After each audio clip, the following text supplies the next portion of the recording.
na lobaki yango ne bandela journal oyo na matete na quartier Mpudi basundoleli petit na biso ya Kingongolo to ba petit ba tika pétrole bébé ko kamwa Jani Diwa pour la reportage oyo.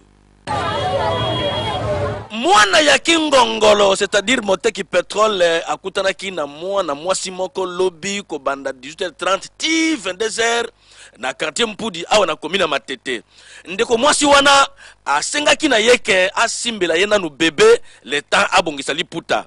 Petit ya Kingongolo asutuka boye na retard mama ya bébé asi afungola ki 120 km/h akima na ye.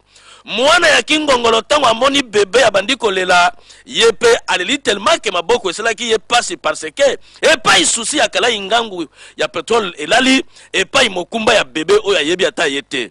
Na bilelo wana population yaki pe ba policier ba récupérer ki bango. Heureusement que mama oyo yende andima ki kamata bébé pota bokola ye. Boyoka lokole.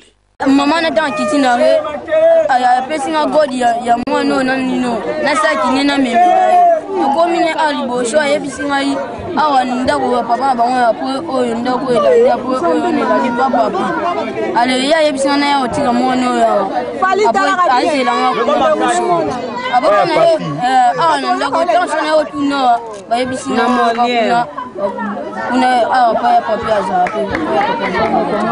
tala soki omonike okokoka na yo kobokola mwana te komeka te kolanda pe loyenge ya baninga na yo te parce que kobokola moto ezali mama ya likambo.